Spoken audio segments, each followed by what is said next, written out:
This video is brought to you by Cool green clothing coming straight up out of that DMV. You know what it is. This that Baltimore designer right here.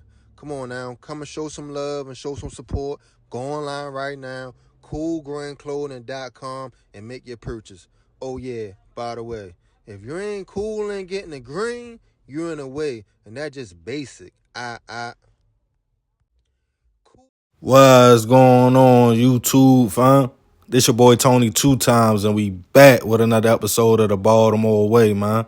Before I start, be sure to tap that like button. Definitely watch this video to the end to hear the full story and all the details in the case. For all the day one fam, y'all already know it's all love. Thanks for tuning back into another episode. If you're new to the channel and you feeling the content, feel free to subscribe. Definitely hit that notification bell so you can be notified every time we drop a new video. Oh yeah, definitely share the channel with your peoples. Everybody is welcome. Let's get right into the story. When you are an everyday, regular person, one thing we all know we need to survive is money. You have some individuals that might operate outside the system to get their bread, whether they trap, scam, or rob. They look at it like a means to eat. But with that, it's a possibility of a jail cell or worse. So a lot of people would rather go the legit way and get a job. A 9 to 5. That definitely seems like a safer alternative than risking your life every day. The money might come a little slower, but it's guaranteed. You don't have to look over your shoulder knowing you are making an honest living. But just like everything in life, nothing is perfect, not even a good job. You still have to deal with the people you work with. You might have a boss that's extra and always on your heels, or you might get frustrated from doing the same thing every day for 8 to 12 hours. If you are lucky, you might land a gig with a company that pays good, everyone gets along, and you actually enjoy the work you do. But that's almost like a dream world.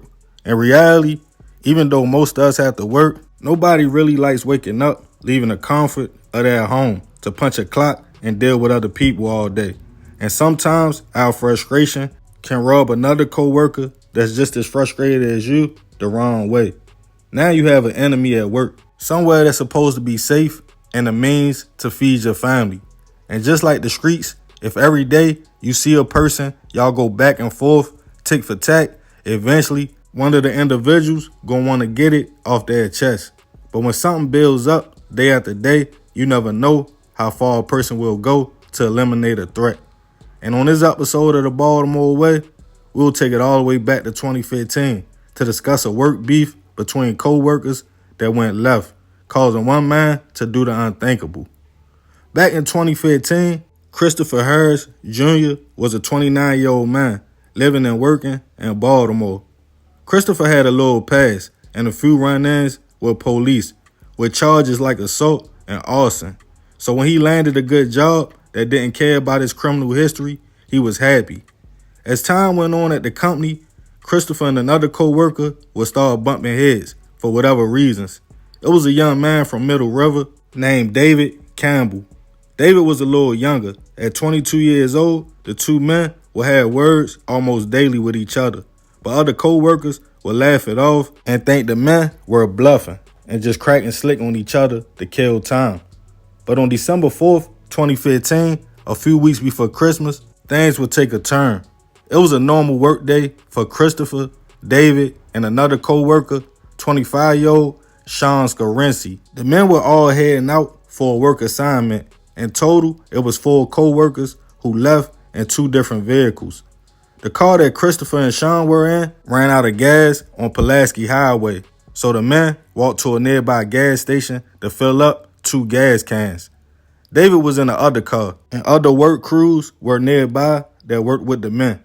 It was whispering going on through the company that the beef between Christopher and David had got to the point the 2 men told everybody they were going to fight to get the situation off their chest. So now, away from the job site, David felt it was the perfect opportunity. A crowd had gathered on Pulaski Highway and Allendale Road. As Christopher and Sean walked up with the gas cans in their hand, David confronted Christopher, telling him it was time to throw hands and get it off their chest. Both men took off their shirts, and it seemed they would finally solve the issue. They both squared up, but as David threw a punch, Christopher grabbed the gas can, threw it on him, and lit a lighter. Co-workers sat and watched as the supposed fight turned into David being engulfed in flames. In a panic, he ran by Sean, who was holding the other gas can, causing him to ignite as well. One co-worker recorded the whole incident, thinking it would just be a fight. But now, David and Sean were both running up Pulaski Highway, trying desperately for the flames to go away.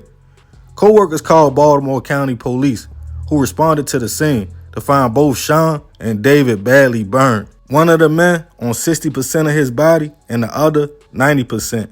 With witnesses in a video that caught the whole incident, police were quickly able to locate Christopher. He was taken into custody, charged with multiple counts of first-degree assault and reckless endangerment. Even though the two men injuries were severe, it seemed they both were pulled through. Co-workers of Christopher and David claimed David kept saying he wanted to fight Christopher to get the problem off their chest.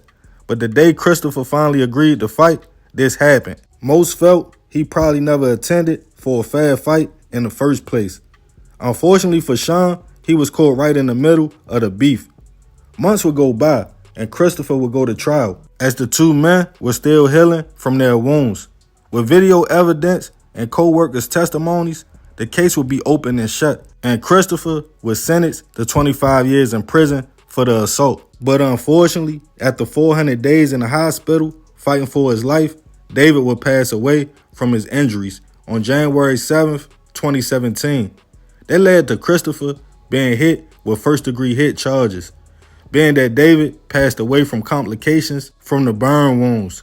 Family and friends of the young man were devastated, stating he was strong and fought hard for over a year, claiming David was trying to handle the situation like a man and guff it out, but Christopher had no intentions on fighting at all. As David's family held a vigil in his honor and laid the young man to rest, Sean was still fighting his battle as well.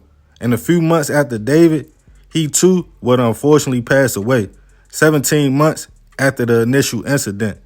His family was hurt as well, especially since it seemed he had nothing to do with the beef Christopher and David had going on. Sean's stepfather spoke out and stated he wanted justice for Sean, but no matter how much more time Christopher would get, nothing in this world would bring Sean back. He stated Sean was a good kid who would help anyone in need. I couldn't find any information regarding Christopher receiving any more time after the new charges, and right now, he is currently still serving his 25-year sentence. Rest in peace to David and Sean. I send my prayers and condolences to their families. This is a wild situation. I know you're supposed to go to work for a paycheck and definitely not get into any altercations, but if you do find yourself in an ongoing beef, you would think a fist fight would be the better way out. It's definitely better than guns and knives coming out. I feel David wanted to get the situation off his chest the right way, but you just never know how far the next person is willing to take it. While he just wanted to fight, Christopher wanted to really hurt somebody. As far as Sean, he really caught the short end of the stick. This situation had nothing to do with him. Just being a co-worker, he unfortunately got caught in the mix. Work is supposed to be a safe haven, a place to make a living, to survive out here. But when egos clash, things can turn fatal, no matter where or when. But I'm going to leave this one open for discussion. Let me know what y'all think about the situation in the comments. Yeah, man, crazy story. Rest in peace, both of them men. I definitely send my prayers to their family. But I ain't going to talk too much more about this one. Y'all let me know what y'all think about the situation. I appreciate you if you made it to the end. This is another episode of the Baltimore Way. This your boy Tony 2 times. Love, fam. I'm out.